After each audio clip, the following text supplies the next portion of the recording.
Hello, everyone. Good morning, good afternoon, good evening, wherever you may be.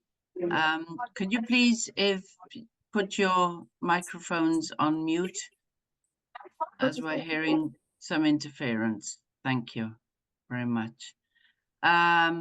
It's my pleasure today to introduce you to our second webinar this week, and a very exciting webinar as far as WFIPP is concerned, because we're going to be looking at stigma and taboo issues across the globe and what this means to patients and also healthcare professionals, and how we can actually address some of these key topics.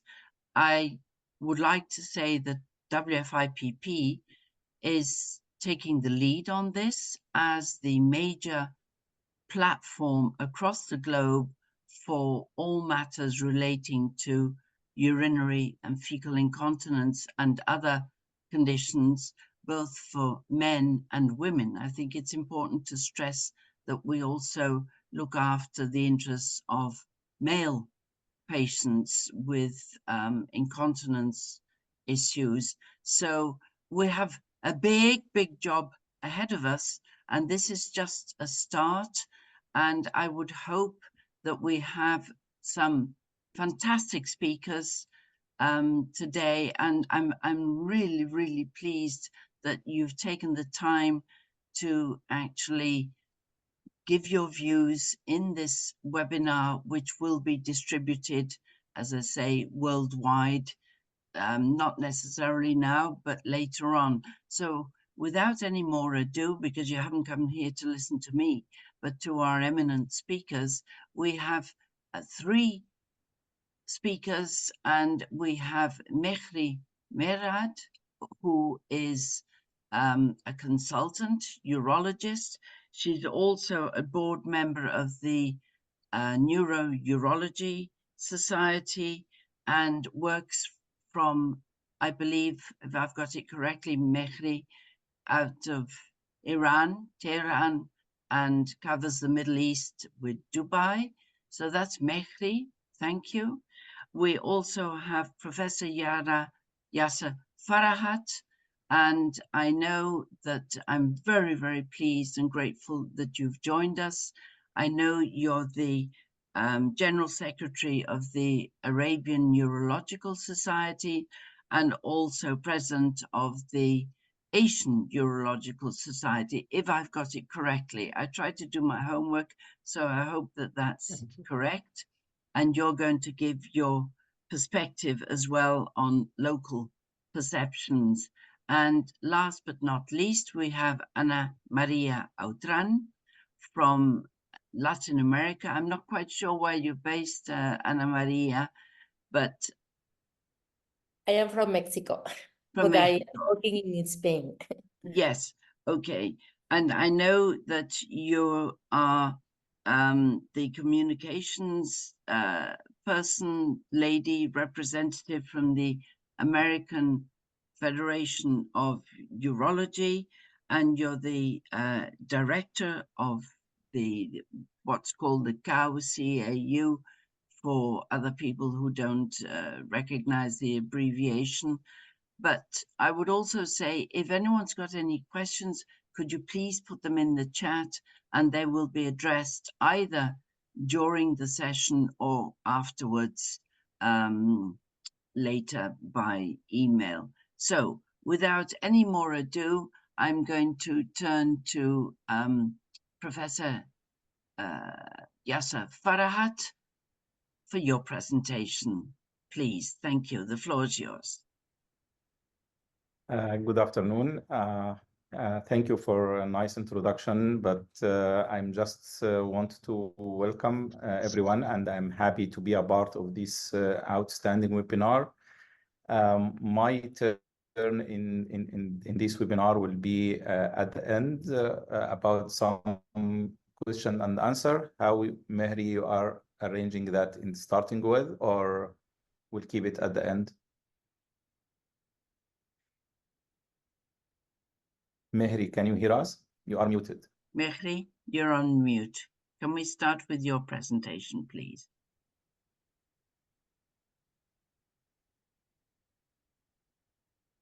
Mehri. Okay, yes.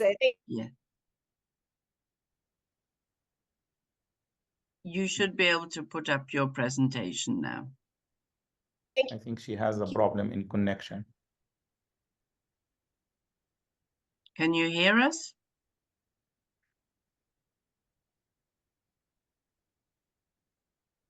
Okay, well, we'll wait. Your image is frozen. Your image is frozen. Yes, exactly. We'll start with you, Anna Maria, then, if I may. Sorry, everybody. Yeah. Sure. Okay. Go ahead.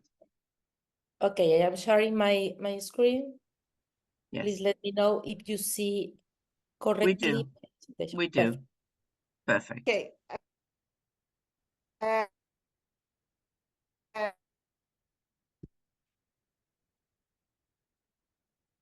Perfect. Bueno, good afternoon, everyone. For me, it's really a pleasure to stay with you today. Thank you so much for the World Federation Incontinence and Pelvic Problems. Thank you so much for the invitation. It's really for the Confederación Americana de Urología to stay here with you. The incontinence in urology in Latin America really is a big problem. We know the Latin America people, the situation and geographic situation is completely different. Now, in Latin America, we have a big problem in relation with the urology's files, like prostate cancer, like bladder cancer, that represents really the main problems. This is the account for the increase the cancer in the world. We expect the cancer accounts around 8 millions of the person. This really is a big problem that we have in all world.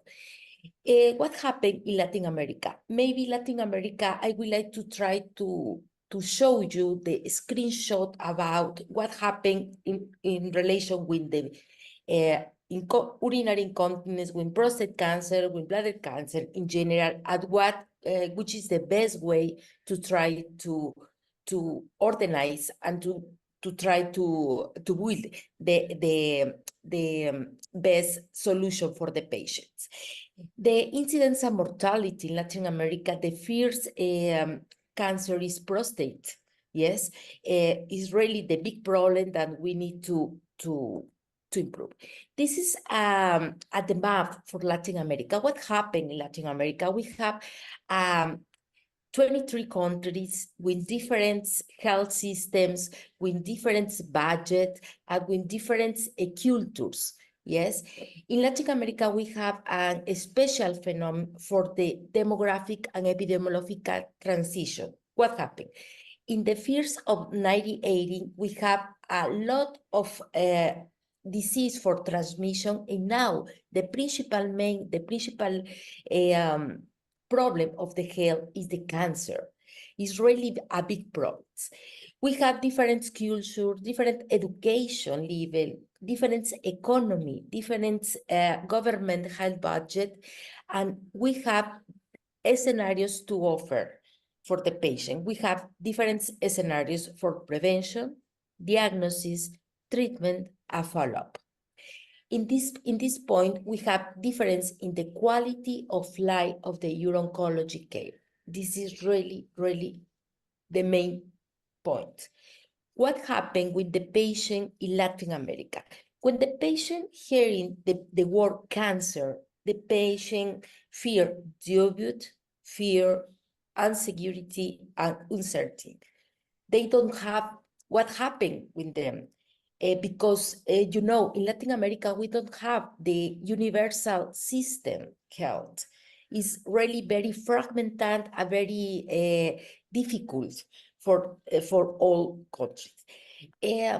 We tried in this point to change the cancer word in opportunity. This is the principal word that we, like uro-oncologists, we have in our hands. And they put in the first line the patient, because I think so the patient is the patient, the doctor, urologist, and the multidisciplinary team is the best option. And the patient is the main important piece. What happened when we offer the different cancer treatment for the people? Okay, we have the patient have different situation. We have the medical and physical disease, cardiac dysfunction, pain, lymphedema, sexual impairment, incontinence, and secondary cancer. If we are looking for the practical and social area, we have the change in interpretation and relationship with the other person and the financial border, etc. When we are looking for the psychological area, we have the patient have depression, anxiety, uncertainty, isolation, or altered body imaging. This is very important. And if we are looking for the existential and spiritual issues, we have appreciation of the life. Entonces, we have many areas that we improve in the treatment and the follow-up and the diagnosis of our patient. If we are speak about the urinary incontinence in prostate cancer, in bladder cancer, we have many articles that explain the different incidents.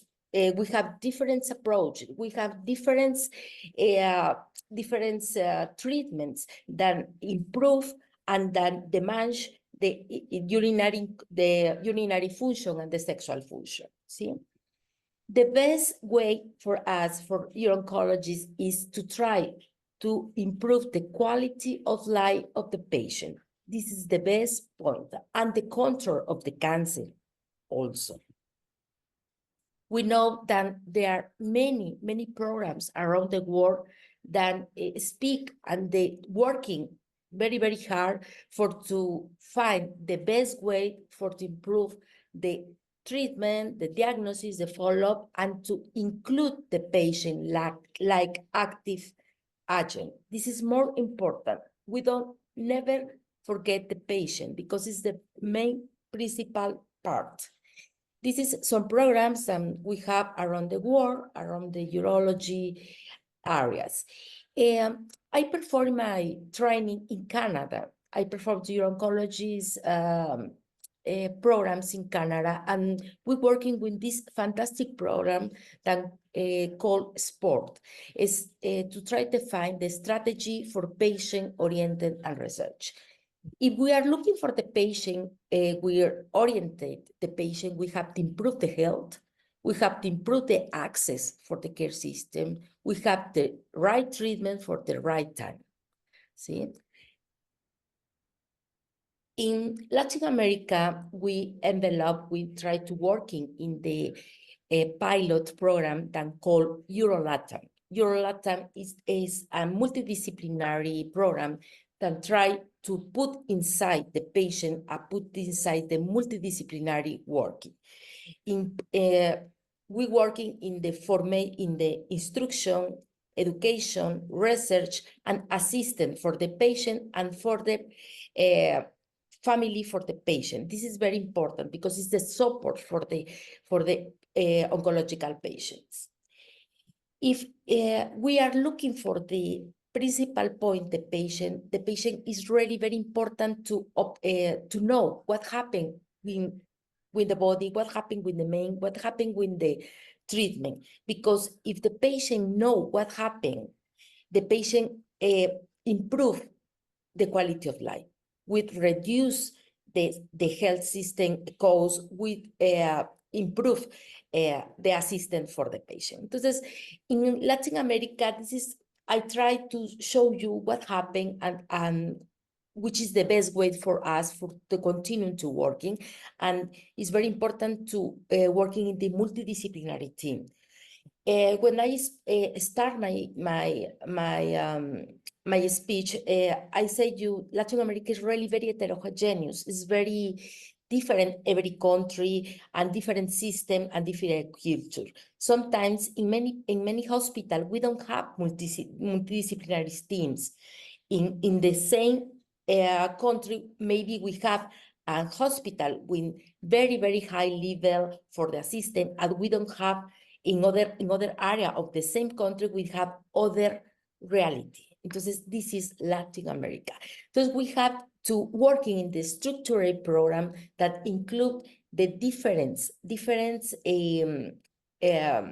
files: oncology, radiology, psycho-oncology, physiotherapeutic for the exercise, for nutrition, and also, and very important piece is the patient. Is the more important situation.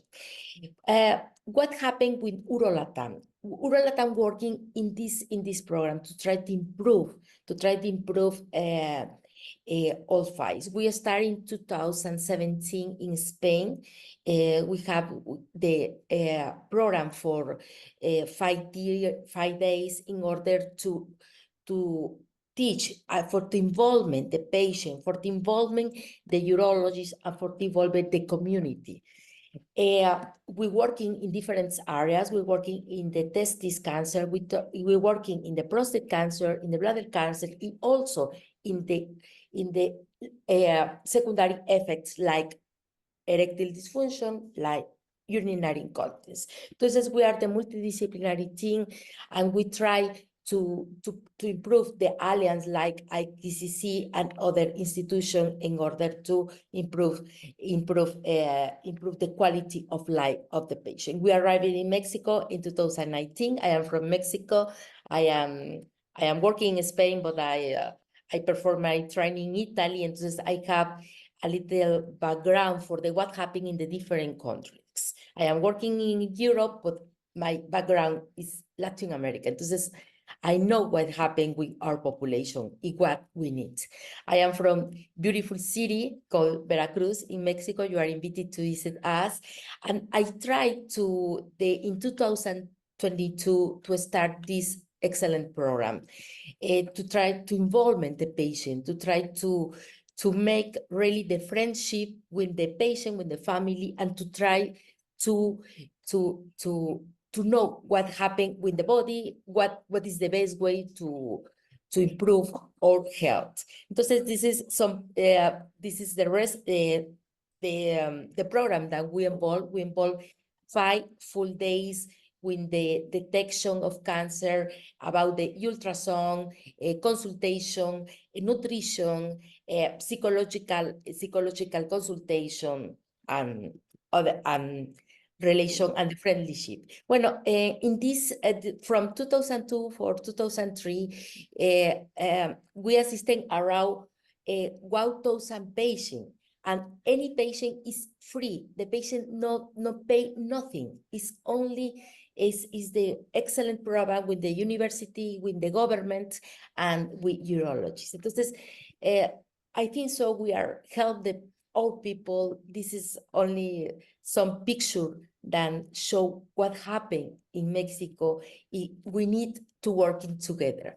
We need to working together to improve the quality of life of our patient. Also, absolutely, the incontinence is really very important, but is very important also the dysfunction. And the best point is to try to put in the position of the patient, to try to understand what happened and to best the way for the patient. Thank you so much for this time. I would like to speak a lot of things, but I think so the principal message is multidisciplinary team, involving the patient, and to make all things with the spirit and with the help.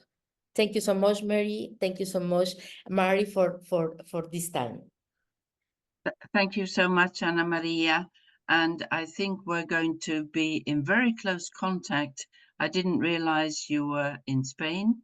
So I think there are many, many areas that we can connect with some of the projects that we have. As you say, the quality of life, which is key. And now, Mehri, we've got you back again, I think, the connection. So can we move to you and your Thank you. presentation? Thank you. Thank you, Marilyn. Thank you, Anna Maria. It was very useful, and congratulations for your big movement for cancer patients. It's really grateful. Okay, I want to talk about the stigma and taboo in Middle East-based culture and religion.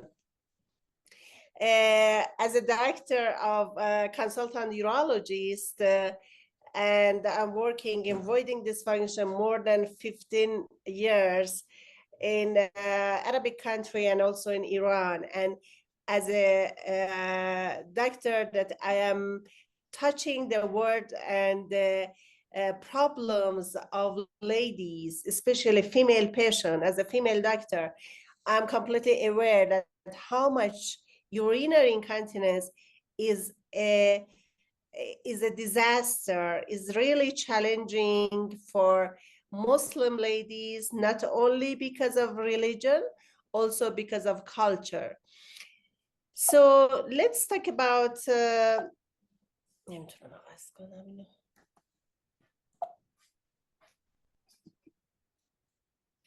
okay.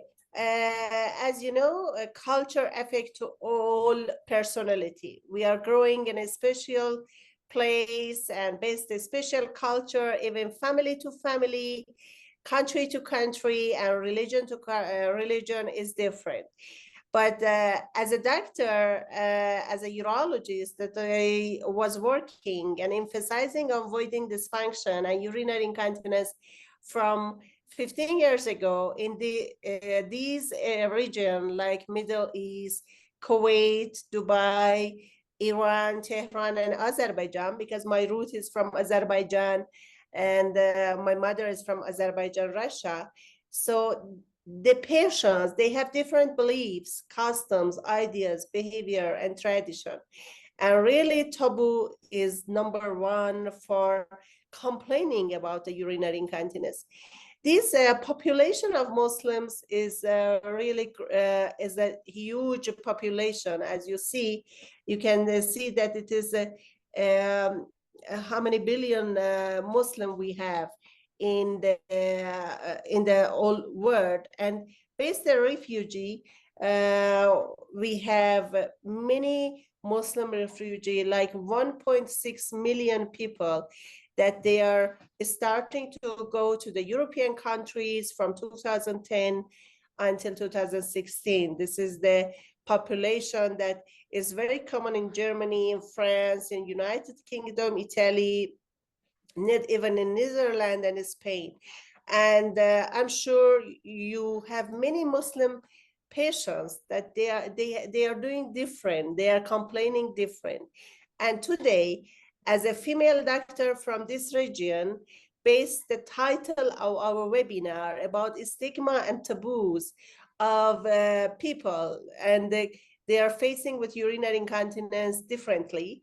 I want to talk about it, and I hope it will be useful for all people that they are working in urinary incontinence as a doctor, as a healthcare provider, as a family of patients, and also the patients. And I'm working in neurourology cases. I want to express that when we have one neurourology cases that they are suffering from urinary incontinence, even sometimes fecal incontinence, and also sexual dysfunction, their challenges is really like a disaster. They are suffering in their privacy. They are isolated because they have many challenges in their mind. They are thinking about to be clean, to be for praying, about the virginity, about how they are doing CIC, female sexual dysfunction, and many items. They have challenges more than European or American patients. In many literature, we are talking about all kinds of urinary incontinence, about urgency, stress urinary incontinence, even for male post-radical prostatectomy incontinency. But we have a few literature, a few publications that they are talking about the effect and influence of culture and religion on urinary incontinence. Based my data, based my experience, 15 years in Muslim patients, and this culture, not only about the religion and Muslim, about the cultural Iranian culture, patients that they are suffering from wetting all the time. They are using pad, even they don't have urine leakage, but they are using pad. Why? Because in their beliefs, even one drop of urine is like a sin. If they have even one drop of urinary leakage, they cannot pray. They should wash themselves. So they are using daily pad for preventing of leakage of urine in their clothes or underwear, because otherwise they cannot go to praying. That's really a disaster, and this is a big problem. And at the end of my speech, I will ask Professor Yasser, as a president of Arabic Urological Association, and also his concept about this issue, that the patients, because of shame and they feel guilty, I believe these culture problem affect more guilty for patients than European or American patients. They feel lonely, they feel depressed, they are not going to social, they cannot do socializing because they feel unclean, they feel like a sin, they don't have good body image about themselves because of the leakage and urinary incontinence. And another problem is a praying, not problem. This is the leakage problem for praying. We have many culture in India, many religion. We have a lot of many kind and different kinds of praying, like murtis, like Indian chanting in Sanskrit. Jewish people, Indian, they're going to the river for praying. But for us, for Muslims, we are praying 5 times per day, morning, early morning, at the noontime, afternoon, and evening at the night. And for 5 times of praying, the Muslims, they should do ablution or wudu. And the wudu is, they have many steps, 11 steps. They should wash their hands, and then they should wash their face, and then they should wash their arms and forehead and foot, and then they can go to the praying. Praying is a kind of bending and going to the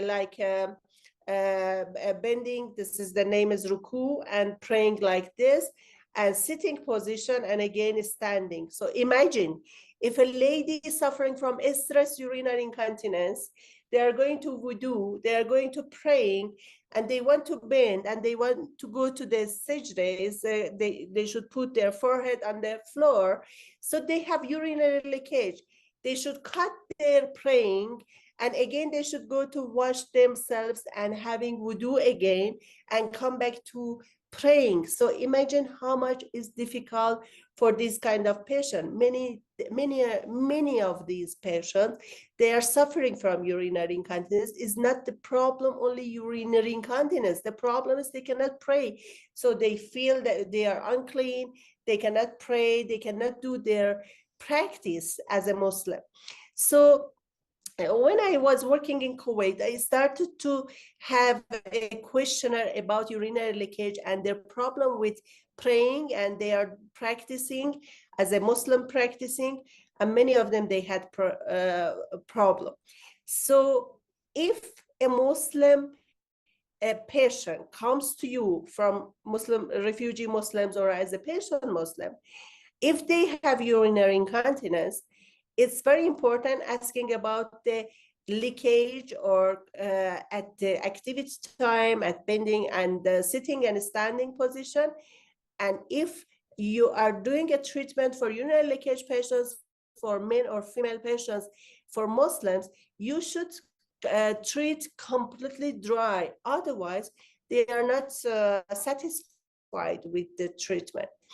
Another problem for these countries and based cultural in Azerbaijan, my mother from Azerbaijan, Baku, in Turkish people, some traditional Turkish people, In Morocco, I don't know, I don't think in Emirates because now it's very modern, but in some small cities of Turkey, from Saudi Arabia, Sudan, I think in Morocco, in Tunisia, and in this area also in traditional families of Iranian and small cities of Iran, they are using Turkish or Arabic bath, and they should sit a squat toilet. And that's really another problem and disaster for these patients, because for sitting as a squat toilet, in a squat toilet, in a traditional toilet, they should remove their clothes. They should wash after every urination. This is the rule of our religion. After urination or after defecation, they should wash themselves. So imagine before praying, they should go to the bathroom, washing themselves and having wudu. And then again, they should come to praying. And if they have urinary incontinence in between, they should repeat all this process.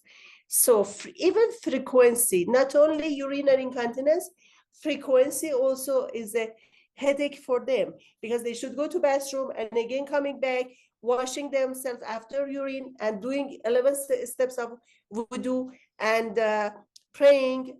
They should be completely dry.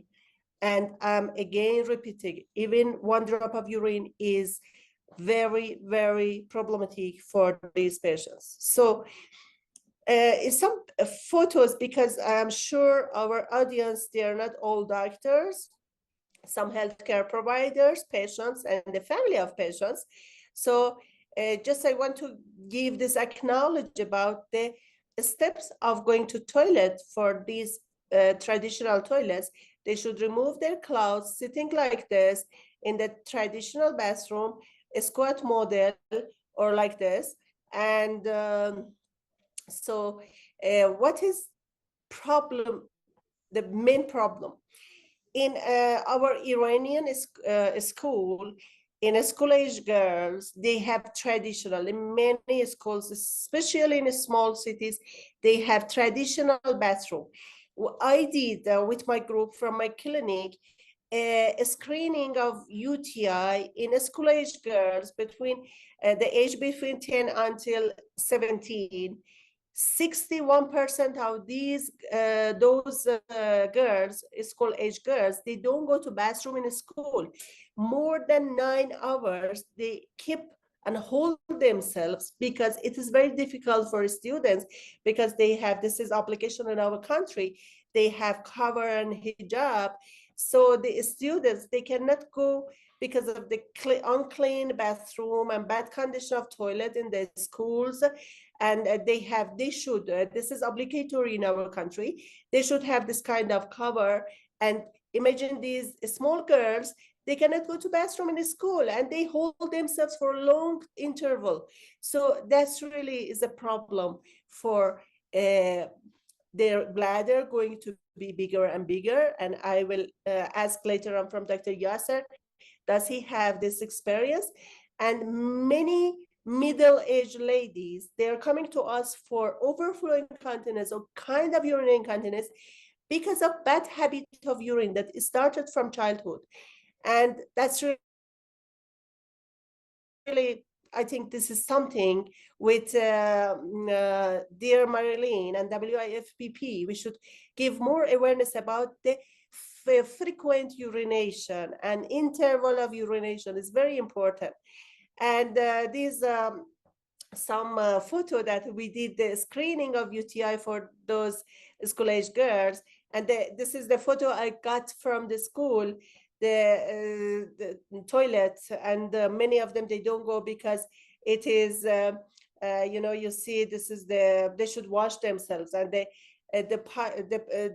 water tube is not working good, or it's not clean. So the parents, they are telling to their daughters, don't go to bathroom in school because it is not clean. So this is all photos that I got from the schools, that they are really difficult for patients and for not patients, for school-age girls. And this is again, I want to emphasize about the difficulty in squat toilet and what happens, and is gradually their bladder changing to the large capacity and some lazy bladder, residual urine.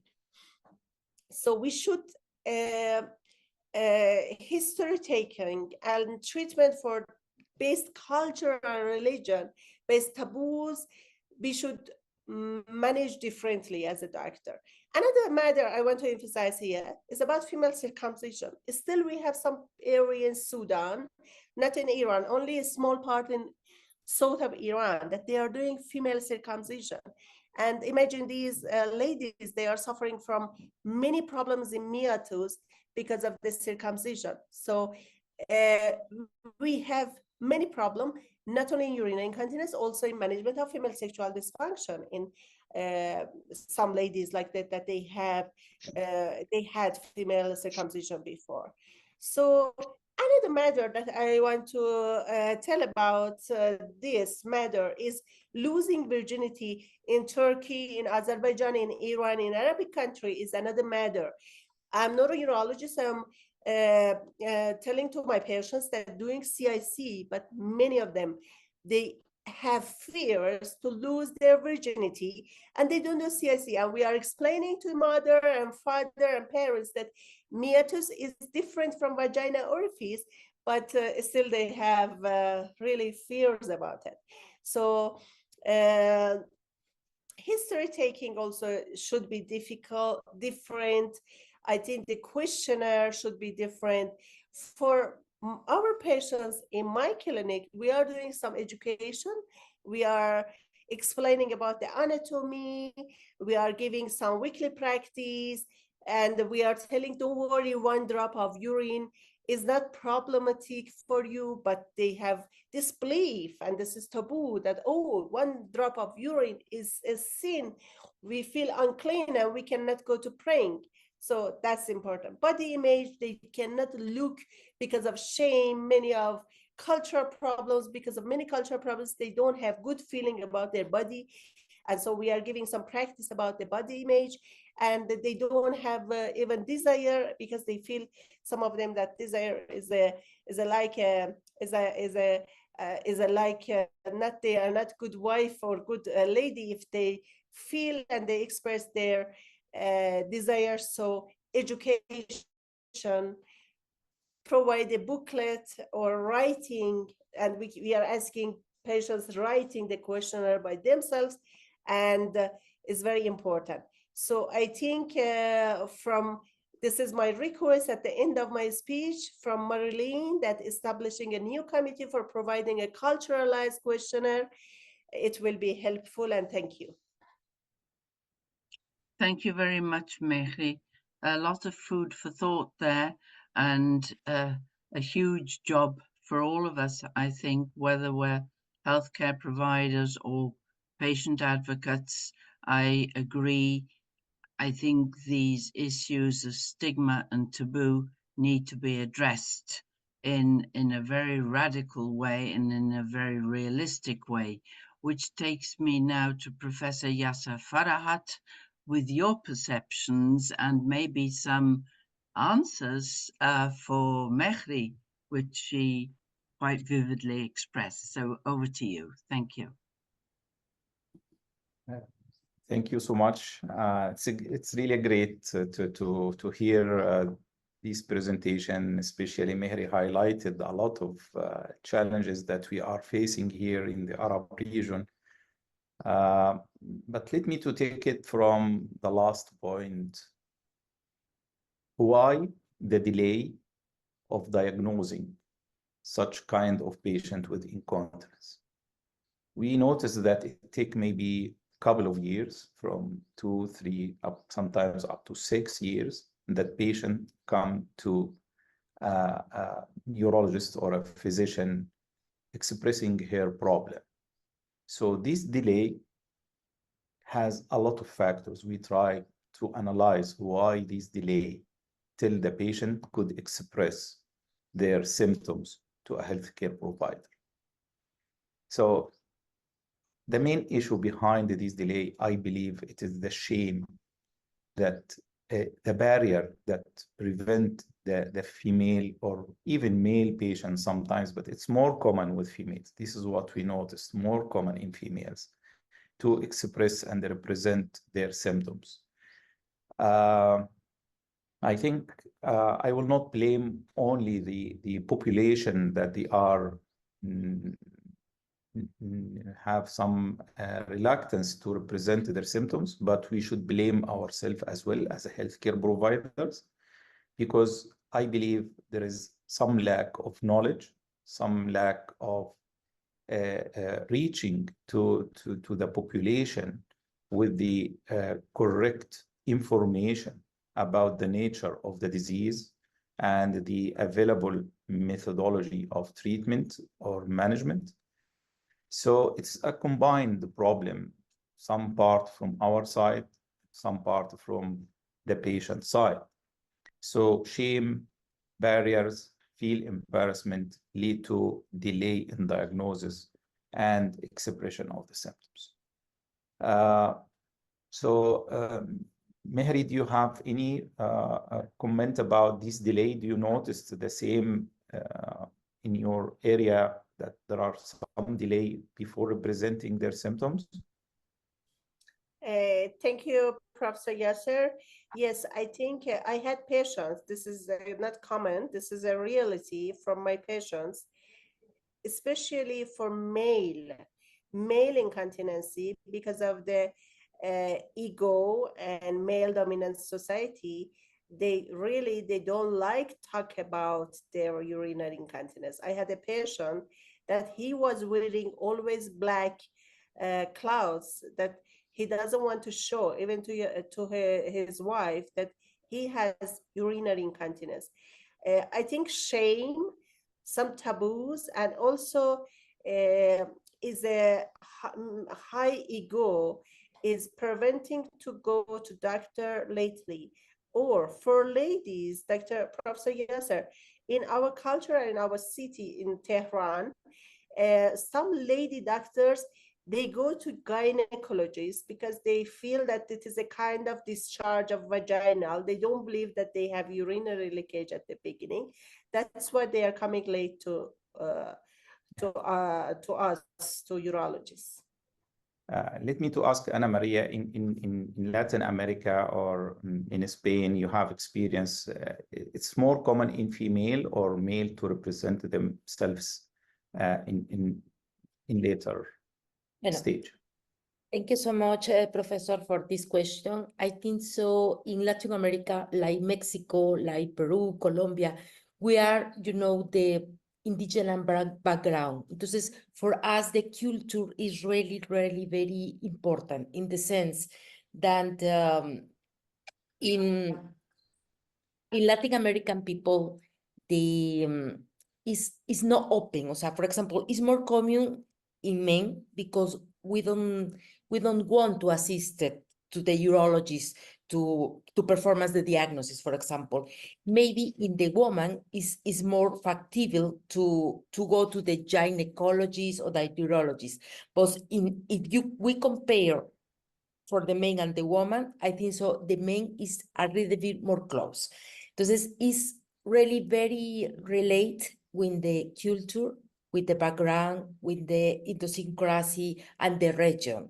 Is very different if we speak about Mexico, Brazil, Colombia, Argentina, and Venezuela. If we speak about Ecuador, Peru, Central America, Guatemala. O sea, is relate also for the geographic area for the Mexico, for the Latin America, I'm sorry.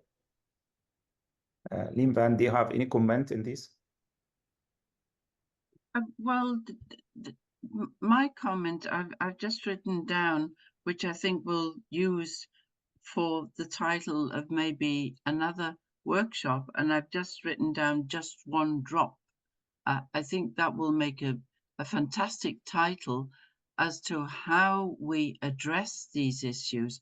I think there's an obligation on all of us to try and see, and that's a question in the chat, which actually says, what is the most effective way to raise awareness and empower patients to seek treatment in these countries? So I'd like to ask each of you, what do you think that we can all do, or that patients can do, or healthcare professionals can do to address the situation and maybe, just maybe, try and see if we can bring about some changes, even if they're small changes, but what can we actually do in reality?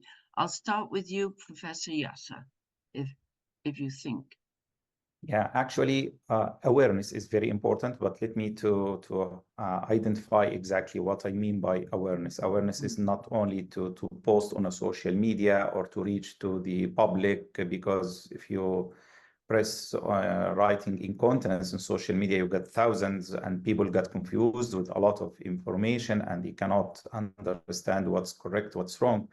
I believe the most important in awareness is that as highly specialized, we should make more awareness to the primary healthcare provider, who are the first line management or meeting the family medicine, the GPs, or nursing working in hospitals or in elderly institutes. So how to educate them to diagnose and how to transfer the knowledge to their local community, and assuring patients that they shouldn't be shy to represent themselves. Stop thinking about this is a natural part of aging, that everyone, when comes old, he should leak, and or suffering in silence, and all these old concepts that elderly people are suffering from. And we have to show them that there are solutions for each problem. This is nothing to be considered a part of aging and I should live with it. No, there is a solution and you have to seek for a help in that. And I just short comment about what we understood here in our Arab region is that the problem is more with females more than males. Males easy to express. I disagree relatively with maybe Mary what she said. Females in Arab region usually having the shyness and the barriers more than males. Number one, because we don't have many female urologists in our region, and this is the challenge that we are facing. So patient, she doesn't know where to go. And again, for gynecologists, we don't have those highly specialized in urogynecology or female urology. So still either gynecologist or urologist, but we have a deficiency in those taking care of urogynecology or female urology, so who can be the target of the patients with low voiding dysfunction or lower urinary tract symptoms. So it's mixed between some parts that we should do to ourselves and to our healthcare providers, and for sure we should go to the population, but through a well-structured, trusted resources that patient can go and get the right information from. Thank you. Ana Maria, if you're working in Spain, you can compare, let's say, Western Europe country and your countries where you're working. What do you think we can do in the immediate term to address these issues? Okay. Excellent question. I think so. If we are looking, for example, for Latin America, we need research. We need to try to understand what happened. We need to screenshot, because really we don't have data that we show what happened with our population, which is the incidence, which is the attention, which is the approach with the patient, which is the background of the patient. This is the first time to try to understand the screenshot of the every single region. I speak you that North America is different for the Central America and South America. The second is to try to establish the programs the real programs support with the government for every single country, because every country is completely different. Programs that we can to improve the research, the education, the participation of the patient, that is very important, the participation of the doctors, and the working in the multidisciplinary area.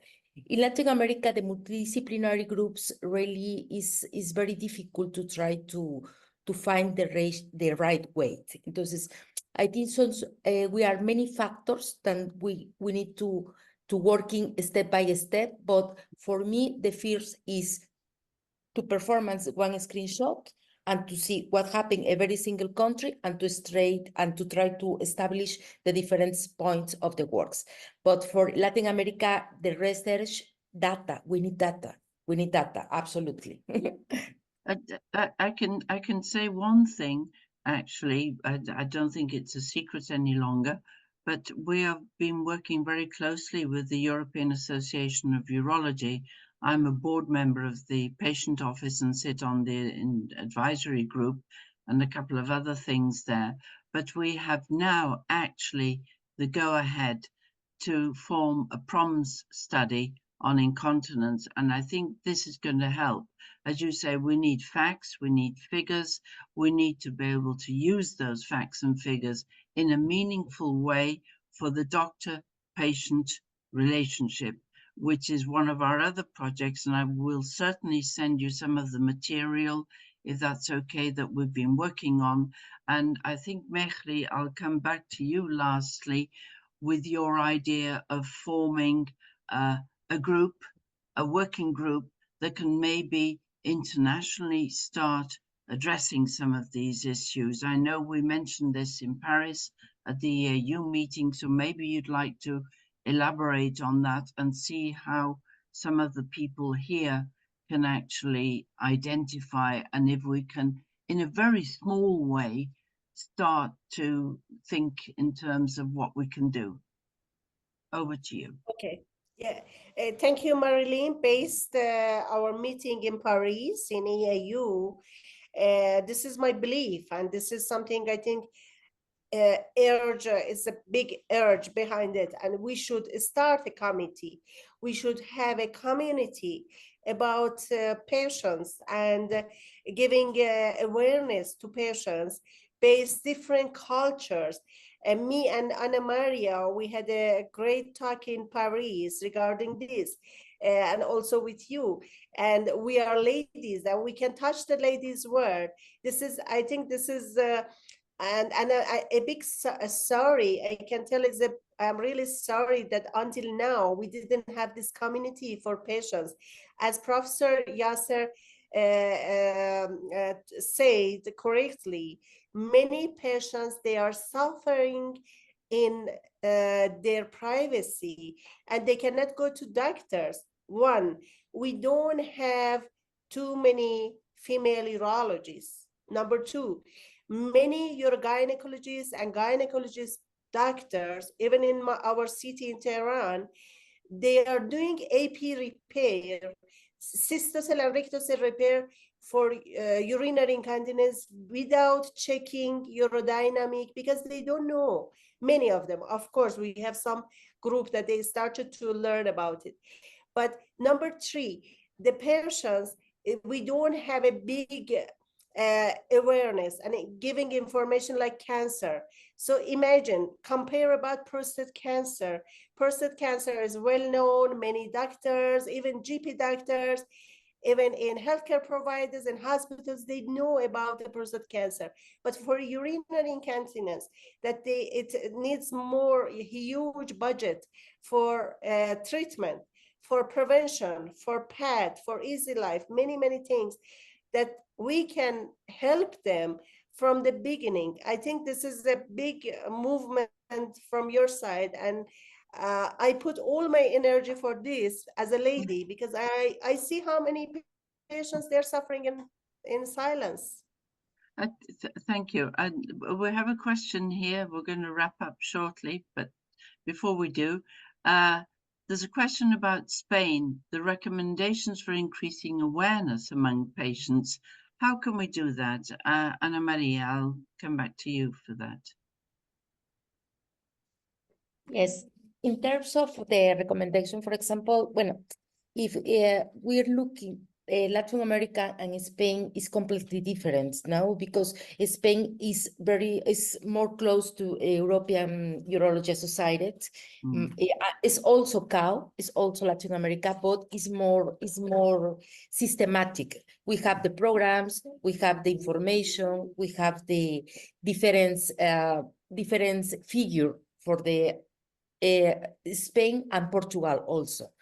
Entonces, I think so is more in advance Spain compared with the Latin America in terms of the programs and in terms of the information for the patients. So I think what we need to do is to see if we can form a small group, start small, and see how we can align the various issues.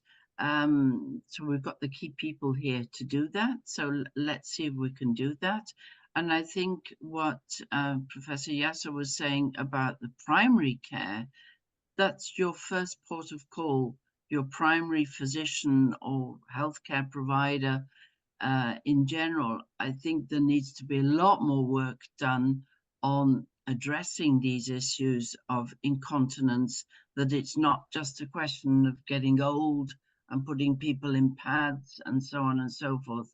The quality of life depends on the knowledge base of the healthcare professional, the communication skills of how to get that information across to the patients, and the patients also need to be instructed as to what treatment options are there. So I think we've had a very fruitful discussion. I'm going to be knocking on all your doors, as you can imagine, that we don't just leave it in midair.